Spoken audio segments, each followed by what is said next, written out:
Hello student, today आज हम लोग पढ़ेंगे क्रोनिक इन्फ्लामेशन के बारे में। तो हम लोग डिस्कस करेंगे, ठीक है। तो पहले देखते हैं क्रोनिक इन्फ्लामेशन होता क्या है। It is a prolonged process in which tissue destruction and inflammation occurs at the same time. तो ये थोड़ा सा टाइम टेकिंग, मतलब लॉन्ग टाइम टेकिंग प्रोसेस होती है, जिसमें क्या होता है, तुम्हारा टिश्यू डिस्ट्रक्शन मतलब टिश्यू की डेथ होना या टिश्यू इंजरी, और तुम्हारा इन्फ्लामेशन डेवलप होने में टाइम लेता है, ठीक है। तो कितना टाइम लेता है? 48 घंटे से ज़्यादा होता है। अगर 48 घंटा से कम ले रहा है तो क्रोनिक एक्यूट इन्फ्लेमेशन में आएगा। और 48 घंटे से ज़्यादा ले रहा है या वीक या मंथ या ईयर ले रहा है तो वो सब क्रोनिक इन्फ्लामेशन में आते हैं, ठीक है। तो कैसे टाइप के सेल्स में ज़्यादातर होता है? ये मोनोन्यूक्लियर सेल्स में होता है मोस्ट ऑफ द मोनोन्यूक्लियर, जैसे कि माइक्रोफेजेस, लिम्फोसाइट्स, प्लाज्मा सेल्स। तो ये तीनों सेल्स क्या हैं? ये एक तरह से मोनोन्यूक्लियर सेल्स हैं, ठीक है। तो can be cause by one of the following three ways, तीन तरह से या तीन वजह से हो सकता है। जैसे कि फर्स्ट हो गया तुम्हारा chronic inflammation flowing acute inflammation. Acute inflammation ही धीरे धीरे क्या हो सकता है, क्रोनिक इन्फ्लामेशन में कन्वर्ट हो सकता है कुछ दिनों बाद। Recurrent attacks of the acute inflammation, कई बार क्या होता है, हमारा एक्यूट इन्फ्लामेशन ठीक हुआ रहता है, बट क्या होता है कि सडन बीच में क्या होता है, एक्यूट इन्फ्लामेशन जो है वो दोबारा उभरने लगता है, तो उसे हम लोग recurrent attacks of acute inflammation कहते हैं। Third, chronic inflammation starting de novo. De novo एक तरह सा कंडीशन है, ठीक है, जिसमें कि इन्फ्लामेशन क्या होते हैं, डेवलप होता है।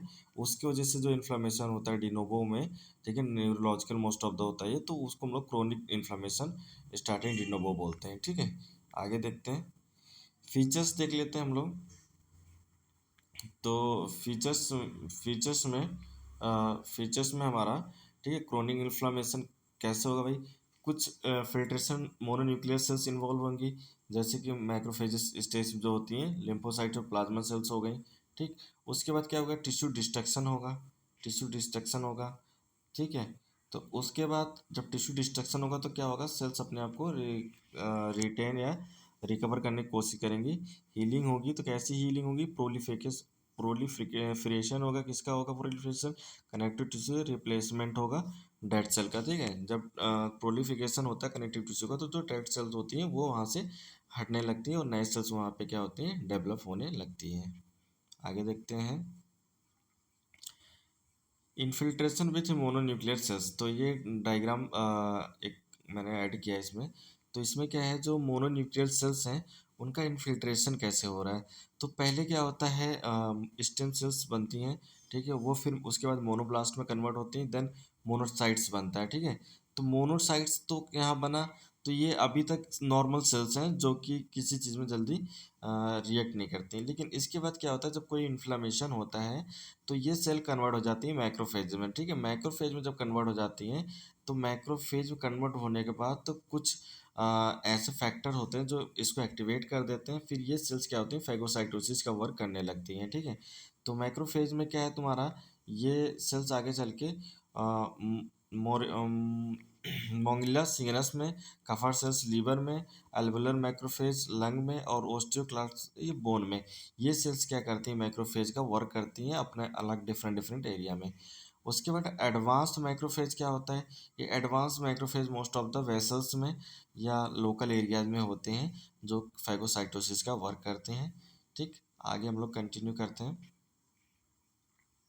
Activation of macrophage. Macrophage stage कैसे एक्टिवेट होता है, तो पहले क्या होता है, जो मोनोसाइट सेल्स होती हैं वो सर्कुलेट होती रहती हैं वेसल्स में, यहाँ देख सकते हैं ऐसा दिखा है, ठीक है। फिर उसके बाद ये क्या करती हैं, जो वेसल्स में एंडोथेलियल लेयर होती है वहाँ पे क्या होती हैं, जाके चिपक जाती हैं। फिर चिपकने के बाद वहाँ उसी जगह से धीरे धीरे क्या करती हैं, माइग्रेट होने की कोशिश करती हैं और ये धीरे धीरे बाहर आ जाती हैं।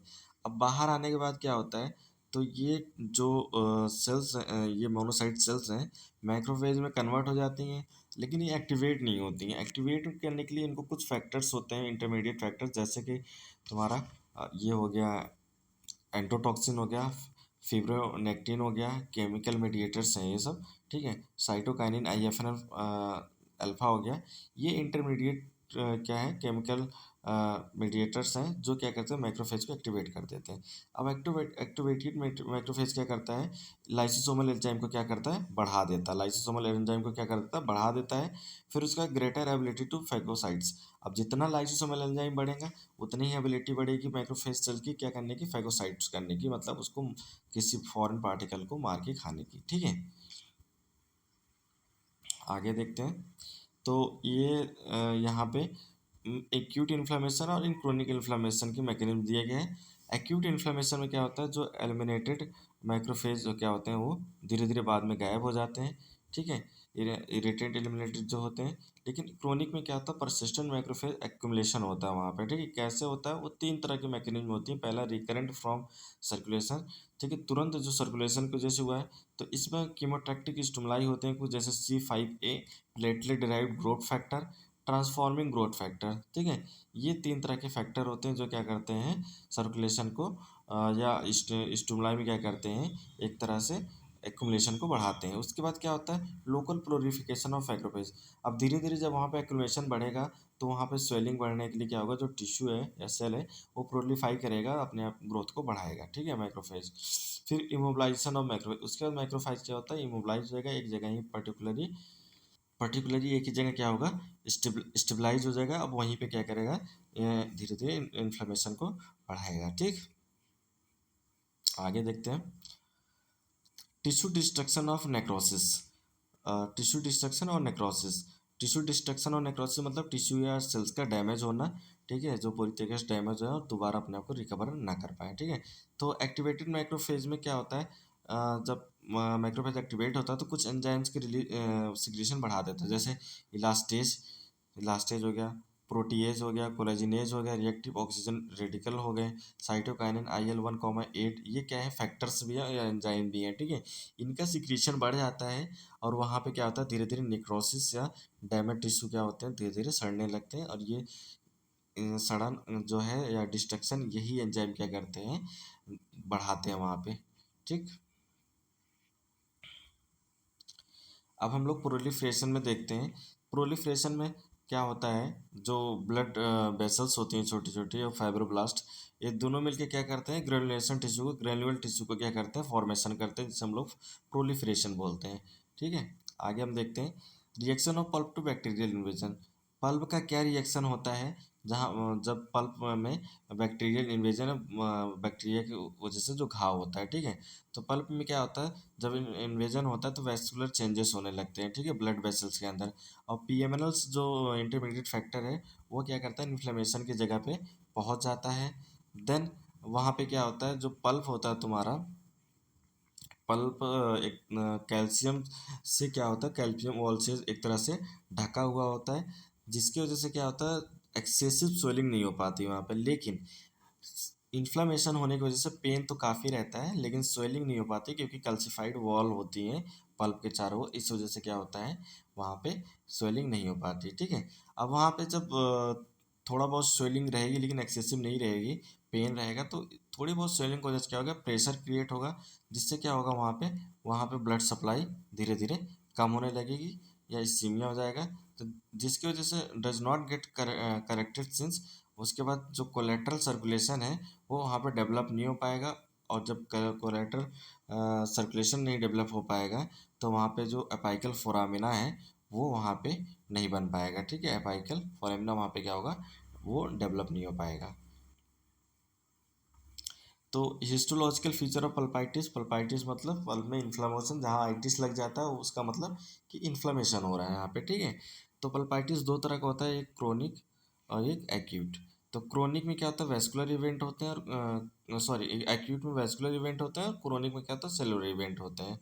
तो वेस्कुलर इवेंट में देखते हैं हम लोग क्या होता है। वेस्कुलर इवेंट में तुम्हारा वेस्कुलर डायलेशन बढ़ता रहेगा कंटिन्यू, मतलब डायमीटर बढ़ता रहेगा, जिससे कि स्वेलिंग दिखेगी।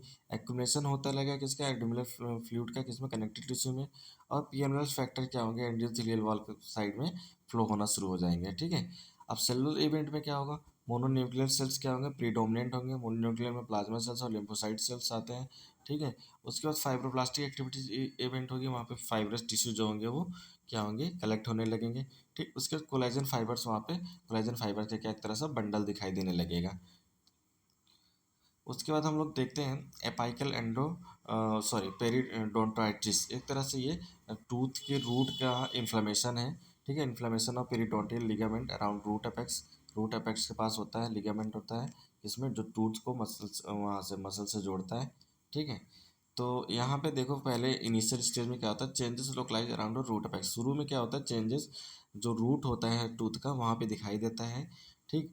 सिंस रीजली वेस्कुलर, वहाँ पे वेसल्स ज़्यादा होती हैं तो वेस्कुलर चेंजेस भी ज़्यादा होंगे, और वहाँ पे पीएमएस इंटरमीडिएट फैक्टर का क्या होगा, फिल्ट्रेशन भी होगा और फ्लूइड एक्यूमुलेशन भी स्टार्ट हो जाएगा, ठीक।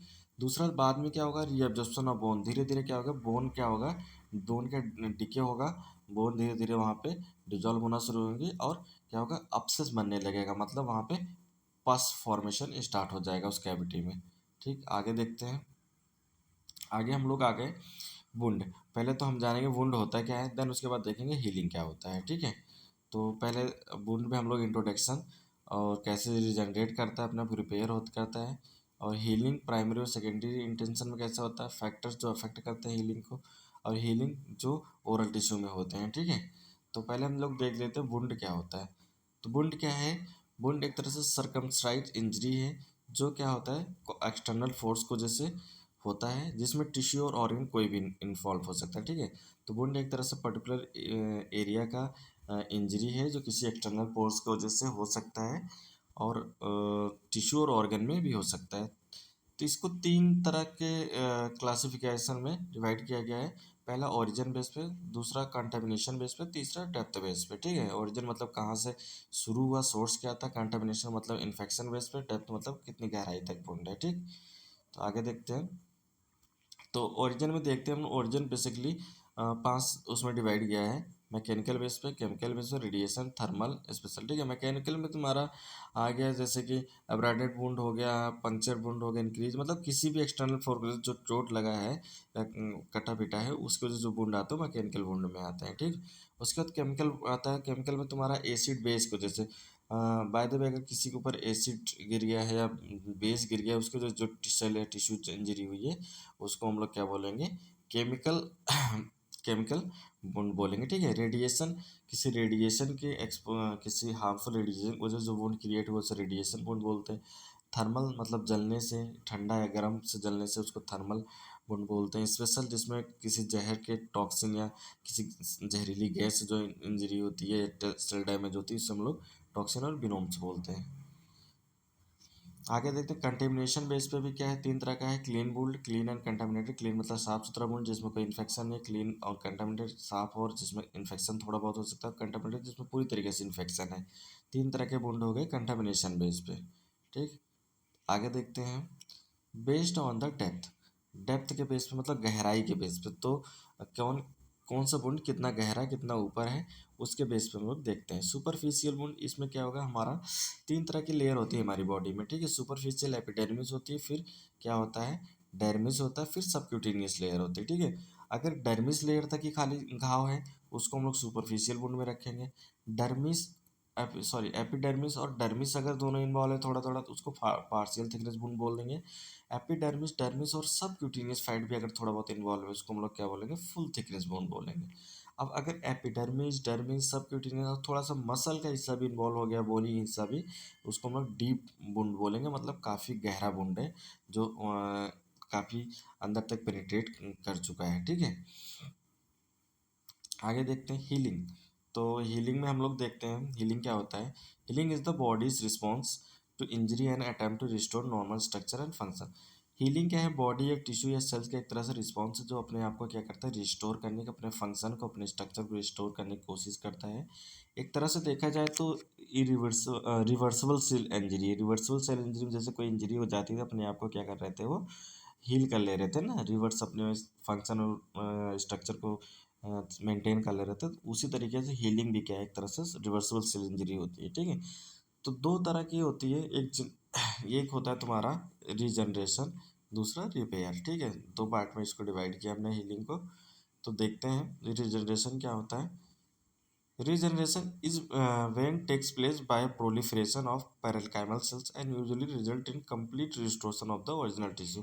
Regeneration में क्या होता है, अगर कहीं घाव हो गया है, ठीक है, वुंड हो गया है, तो वहाँ के जो पैरेन्काइमल सेल्स होते हैं वो प्रोलिफरेट करते हैं, मतलब खुद को डिवाइड करते हैं और ग्रोथ करते हैं, और धीरे धीरे क्या करते हैं, उस घाव को भर देते हैं, और फिर वहाँ का जो स्ट्रक्चर और फंक्शन है पहले जैसा हो जाता है। ठीक है, तो इसे कहते हैं हम लोग regeneration. To maintain proper structure of tissue, these cells are under constant regulatory control of the cell cycle। और ये सेल जो है तुम्हारी पैरेन्काइमल सेल एक तरह से सेल साइकिल, जो सेल डिवीजन साइकिल है उसके कंट्रोल में ही रेगुलेट होती हैं, और स्ट्रक्चर को प्रॉपर क्या करती हैं, रिस्टोर कर लेते हैं पहले जैसा जो रहता है। Repair is when healing takes place by proliferation of connective tissue elements resulting fibrosis and scarring। Repair किसे कहते हैं, जब टिश्यू सेल्स अब प्रोलिफरेट करके क्या करते हैं, उस घाव वाली जगह पे कुछ स्कार बना देते हैं, या fibrosis bundle, fibrous bundle create कर देते हैं, उसको हम लोग रिपेयर कहते हैं। रिपेयर मतलब कि उन्होंने अपने आप को हील कर लिया है, मतलब स्कार उसकार बना लिया, और धीरे धीरे वो स्कार भी धीरे धीरे रिमूव हो जाते हैं और नई सेल्स वहाँ पे आ जाती हैं। ठीक है, तो दो तरह की प्रोसेस होती है रिपेयर में। पहला क्या होता है, ग्रेन्युलेशन टिश्यू फॉर्मेशन, तो ग्रेन्युअल टिश्यू का फॉर्मेशन होता है। दूसरा कॉन्ट्रैक्शन ऑफ बोन, और बोन का क्या होता है, कॉन्ट्रैक्शन मतलब धीरे धीरे कम होना। ठीक है, तो आगे देखते हैं हम लोग। Cell involve in the process of repair, कौन कौन से सेल्स इन्वॉल्व होती है रिपेयर में, मीजोकाइमल सेल्स होती हैं, एंडोथेलियल सेल्स होती हैं, माइक्रोफेजेस सेल्स होती हैं, प्लेटलेट्स होते हैं, पैरेन्काइमल सेल्स और इंजर्ड ऑर्गन्स होते हैं। ये 5 तरह की सेल्स हैं जो कि रिपेयरिंग में इन्वॉल्व होती हैं। ठीक है, तो माइक्रोफेजेस तो फाइगोसोटिस में करेगा, प्लेटलेट्स क्लॉटिंग करने में हेल्प करेंगे। ठीक है, पैरेन्काइमल सेल्स क्या करेंगे, इंजर्ड ऑर्गन को रिपेयर करेंगे, और बाकी इसी तरीके से सभी सेल्स क्या कहते हैं, अपनी अपनी भागीदारी देती हैं रिपेयरिंग में। ठीक है, तो ग्रेन्यूल टिश्यू में देखते हैं आगे। Granulation tissue phase of inflammation following injury, blood clots at the site of injury. जब उस फेज में जब ब्लड क्लॉट होता है इंजरी के side, there is acute inflammatory response, तो वहाँ पे एक्यूट इन्फ्लामेटरी रिस्पॉन्स आते हैं सेलर टिश्यू के थ्रू। एक्सट्यूशन ऑफ प्लाज्मा, प्लाज्मा का वहाँ कलेक्शन होने लगता है। न्यूट्रोफिल्स और सब मोनोसाइट भी वहाँ क्या होते हैं, 24 घंटे तक में लगभग पहुँच जाते हैं उस इंजरी वाले प्लेस पे। तो इस फेज को हम लोग इन्फ्लामेटरी फेज बोलते हैं। ठीक है, जब इंजरी की जगह पे अगर मोनोसाइट्स, प्लाज्मा, न्यूट्रोफिल्स ये सेल वहाँ पे जब पहुँचते हैं और सेल्स अपना रिस्पॉन्स देती है, स्वेलिंग वेलिंग आती है, उसको इन्फ्लामेशन फेज बोलते हैं। ठीक है, सेकेंड फेज होता है क्लियरेंस का। प्रोटियोलिटिक एंजाइम जो होते हैं, proteolytic enzyme liberated from neutrophils और autolytic enzyme from dead tissue and phagocytic activity of macrophages clear off the necrotic tissue debris and red blood cells. अब उसके बाद क्या होगा, जब वहाँ पे प्लाज्मा, न्यूट्रोफिल, मोनोसाइट सब पहुँच गए, तो क्या होगा, प्रोटियोलाइटिक एंजाइम और ऑटोलाइटिक एंजाइम, मतलब ऐसे एंजाइम्स जो वहाँ पे फॉरेन पार्टिकल को मार के खा जाए, और जो टिश्यू है इन्फेक्शियस उनको भी क्या करें, धीरे धीरे उनको डेथ सेल्स में कन्वर्ट कर दें। तो इस फेज को हम लोग क्या बोलते हैं, क्लियरेंस फेज करते हैं, क्योंकि वहाँ पे धीरे धीरे सेल्स फेगोसाइटिस माइक्रोफेजेस सेल्स क्या करते हैं, धीरे धीरे सेल को खा के क्लियर कर रहे हैं वहाँ पे। ठीक है, phase of growth of granulation tissue, उसके बाद आता है phase of growth of granules. अब ग्रेनुअल टिश्यू जो है उनकी ग्रोथ का जो फेज होता है उन्हें ग्रेनुलेशन ग्रोथ फेज बोलते हैं। ठीक है, this phase consist of 2 main process, तो इस फेज में भी क्या होता है, 2 मेन प्रोसेस होता है। पहला एंजियोजेनेसिस और नियोवेस्कुलराइजेशन, और दूसरा फाइब्रोजेनेसिस। दो चीज़ें होती हैं ग्रेनुलेशन फेज में भी, ग्रेनुलेशन ग्रोथ फेज में, नियोवेस्कुलराइजेशन और फाइब्रोजेनेसिस। ठीक है, तो देखते हैं एंजियोजेनेसिस देखते हैं, जिसको हम लोग क्या बोल रहे हैं, नियोवेस्कुलराइजेशन भी बोल रहे हैं। तो एंजियोजेनेसिस में क्या होता है, formation of new blood vessels at the site of injury take place by proliferation. तो एंजियोजेनेसिस में क्या होता है, जहाँ पे इंजरी हुई वहाँ पे नए ब्लड वेसल्स बनते हैं। ठीक है, कैसे, कुछ प्रोलिफरेट होके। ठीक है, of endothelial cells from the margin of served blood vessel, endothelial cell से प्रोलिफरेट होके कुछ वेसल्स वहाँ पे क्या होते हैं, डेवलप्ड होते हैं। ठीक है, the newly formed blood vessels are more leaky accounting और more oedematous appearance of new granulation. तो जो नए ब्लड वेसल बने होते हैं वो लीकी ज़्यादा होते हैं, थोड़ा सा स्पंजी टाइप के होते हैं। ठीक है, तो वो क्या होता है, मोर एंडोमेटियस अपीयरेंस न्यू ग्रेनुलोटिस, नए ग्रेनुलोटिस की तरह एंडोमेटियस अपीयरेंस उनका ज़्यादा होता है। ठीक है, soon these blood vessels differentiate into muscular arteries, और धीरे धीरे यही ब्लड वेसल्स क्या होते हैं मस्कुलर आर्टरीज में क्या होते हैं कन्वर्ट हो जाती हैं, जिनकी वॉल्स क्या होती है थिन होती है, ठीक है, और यही ट्रू कैपिलरीज में भी कन्वर्ट हो जाती है, जिससे वहाँ ब्लड सप्लाई अच्छे खासा हो जाता है इंजरी वाली प्लेस पे, ठीक है। Angiogenesis take place under the influence of, angiogenesis जो होता है इस फॉलोइंग स्टेजेस के अंदर कन्वर्ट होता है, जैसे कि पहले क्या होगा वेस्कुलर एंडोथेलियल ग्रोथ फैक्टर वहाँ पे आएंगे, ठीक है, फिर प्लेटलेट डिराइव्ड ग्रोथ फैक्टर वहाँ आएंगे, ट्रांसफॉर्मिंग ग्रोथ फैक्टर बीटा आएगा, फिब्रोब्लास्ट ग्रोथ फैक्टर, ये सारे फैक्टर मिलके क्या करते हैं एंजियोजेनेसिस प्रोसेस को आगे बढ़ाते हैं। अब उसके बाद आता है फाइब्रोजेनेसिस, ठीक है। तो फाइब्रोजेनेसिस में कैसे होता है the newly form blood vessels are present in amorphous ground substance, तो नए जो ब्लड वेसल्स बने होते हैं एमॉर्फस ग्राउंड सब्सटेंस पे क्या होते हैं वो वहाँ पड़े रहते हैं। द न्यू फाइब्रोब्लास्ट ओरिजिनेट, तो नया फाइब्रोब्लास्ट ओरिजिनेट होता है फाइब्रोसिस्ट सेल से, और उसके तो कैसे फाइब्रोसिस्ट सेल से बनता है, लेकिन किस प्रोसेस से माइटोटिक डिवीजन के प्रोसेस से क्या होता है फाइब्रोब्लास्ट सेल्स बनता है।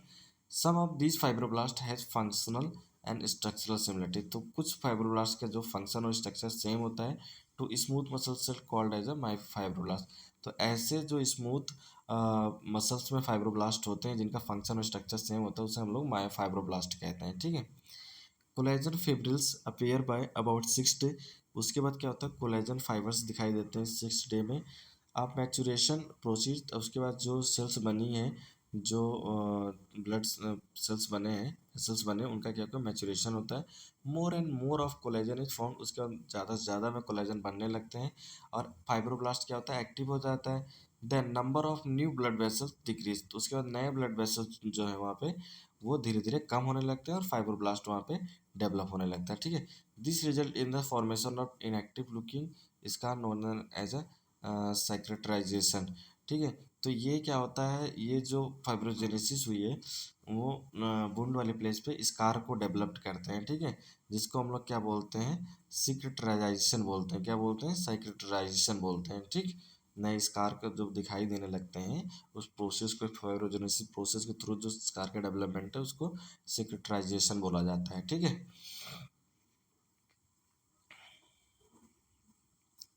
देखते हैं ग्रैनुल टिश्यू हैं, देखो ग्रैनुल टिश्यू दिखाई दे रहे हैं, ठीक है, ये ग्रैनुल टिश्यू हैं ये जो दिखाई दे रहे हैं। कंट्रैक्शन ऑफ वुंड, तो अब वुंड में कैसे कॉन्ट्रैक्शन होता है ये हम लोग देखेंगे, ठीक है। तो the wound start contracting after 2 से 3 दिन बाद क्या होता है कंट्रैक्ट होना शुरू कर देता है। The process is completed by 14th day, तो ये धीरे धीरे प्रोसेस 14वें दिन तक ये क्या हो जाता है लगभग कंप्लीट हो जाता है। During this period the wound is reduced by approximately 80% of its original size, ठीक है। तो अपने साइज से लगभग 14 दिन में 80% क्या होता है वुंड छोटा हो जाता है, कॉन्टैक्ट हो जाता है। Construction of wound helps in rapid healing, अब वुंड जैसे जैसे छोटा होता चला जाएगा वैसे क्या होगा हीलिंग अंदर बढ़ती चली जाएगी, ठीक है। Factor responsible for wound contraction, अब वुंड कंट्रक्शन कौन कौन से फैक्टर रिस्पॉन्सिबल होते हैं dehydration due to the removal of fluids by drying, तो अगर डिहाइड्रेशन है, ठीक है, फ्लूइड कमी है तो क्या होगा वहाँ पे फ्लूइड रिमूव होता रहेगा सूखा जाएगा तो जिससे कि वुंड छोटा होता चला जाएगा। कंट्रैक्शन ऑफ कोलेजन, कोलेजन जो है उसके जो उसका भी साइज कॉन्ट्रैक्ट होने लगता है छोटे होने लगता है उससे भी क्या होगा वुंड का कॉन्ट्रैक्शन होना शुरू होगा, ठीक है। डिस्कवरी ऑफ माइक्रोफाइब्रोब्लास्ट, और माइक्रोफाइब्रोब्लास्ट का ग्रोथ या उनका बढ़ने की वजह से भी क्या होता है वुंड का साइज डिक्रीज होने लगता है। टाइप्स ऑफ वुंड हीलिंग, तो 2 तरह का होता है, पहला प्राइमरी यूनियन दूसरा सेकेंडरी हीलिंग, ठीक है। तो प्राइमरी हीलिंग क्या आता है first intention also called primary union, तो पहले इंटेंशन को प्राइमरी यूनियन बोला जाता है, और दूसरी बात सेकेंड इंटेंशन को हम लोग सेकेंडरी हीलिंग बोलते हैं, ठीक है। आगे देखते हैं हीलिंग बाय फर्स्ट इंटेंशन, तो फर्स्ट इंटेंशन को जो हीलिंग हो रही है healing of wound with following characteristics, पहला क्या होगा क्लीन एंड अनइन्फेक्टेड, तो वुंड कैसे हील करेगा तो पहले साफ होना चाहिए और इन्फेक्टेड होना चाहिए, अनइन्फेक्टेड मतलब इन्फेक्शन नहीं होना चाहिए। सर्जिकल इंसाइज, सर्जिकल इंसाइज मतलब सर्जिकल जो है कट ना लगा हो, ठीक है, without much loss of cells and tissue, वहाँ पे सेल और टिश्यू ज़्यादा ना हो, ठीक है।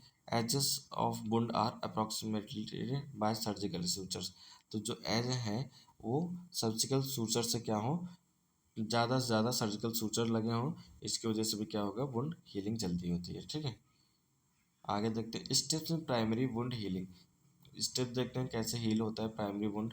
ठीक है, तो पहला क्या होगा, इनिशियल हेमरेज। इनिशियल हेमरेज का मतलब वहाँ पे शुरुआती में ब्लड क्लॉट होगा। हेमरेज का मतलब ब्लड लीव होगा और क्लॉट होगा। Immediately after injury the space between the surface और inside wound is filled with blood. तो सरफेस जो है इनसाइड वुंड के बीच में क्या होगा, ब्लड से सरफेस को फिल हो जाएगा और धीरे धीरे क्या होगा, क्लॉट होने लगेगा। ठीक है, और क्लॉट होने के बाद क्या होगा, इन्फेक्शन को एक लेयर डेवलप कर देगा जिससे इन्फेक्शन वहाँ पे नहीं हो पाएगा। उसके बाद सेकेंड स्टेप देखें तो एक्यूट इन्फ्लेमेटरी रिस्पॉन्स। उसके बाद अब क्या होगा, वहाँ पे कुछ सेल्स और टिश्यू का क्या होगा, रिस्पॉन्स होगा जिसे एक्यूट इन्फ्लेमेटरी बोला जाता है। This occurs this occurs within 24 hour. और ये एक इन्फ्लेमेटरी रिस्पॉन्स जो है 24 घंटे में दिखाई देगा। ठीक है, अपेरेंट किस फॉर्म में दिखाई देगा, पॉलीमॉर्फस पॉलीमॉर्फस फॉर्म में दिखाई देगा, जो कि इंसिजन मार्जिन की वजह से वहाँ पे डेवलप होगा। ठीक है, उसके बाद एपिथेलियल स्टेज आएगा तुम्हारा। एपिथेलियल स्टेजेस में क्या होगा, the basal cells of epidermis from the both cut margin से। जो बेसल सेल्स हैं एपिडर्मिस के, वो क्या करेंगे, मार्जिन से प्रोलिफरेट होना शुरू करेंगे। ठीक है, और माइग्रेट करेंगे किधर, जहाँ पे इंसिजन हुआ है, जहाँ कट लगा है, उन जगहों पे क्या करेंगे, एपिथेलियल सेल्स माइग्रेट कर जाएंगे। ठीक है, अब well approximated wound is covered. अब जो वुंड था तुम्हारा वो कवर्ड हो गया है एपिथेलियल सेल से 24 घंटे में। ठीक है, तो the migrated epithelial separate the necrotic sales. अब वो जो सेल हैं, वो जो डेड सेल हैं और नेक्रोटिक सेल्स हैं, उनको क्या करेगा, सेपरेट कर देगा, अलग कर देगा। और क्लॉट फॉर्मिंग स्कैब, और क्लॉट क्या करेगा, वहाँ पे डेवलप्ड करेगा। ठीक है, उसको भी धीरे धीरे बाद में अलग कर देगा। ठीक है, the vessel cells continues to divide. और वेसल सेल्स धीरे धीरे डिवाइड करना होना शुरू करती है और 5वें दिन में नई एपिडर्मिस लेयर वहाँ पे सेल्स बना देती हैं। ठीक है, इस तरीके से क्या हो जाएगा, वो धीरे धीरे वुंड हील हो रहा है। ऑर्गेनाइजेशन ऑर्गेनाइजेशन में देखें, ठीक है, बाय थर्ड डे फाइब्रोब्लास्ट वहाँ पे आ जाएगा। ठीक है, fibroblast also invades the wound area.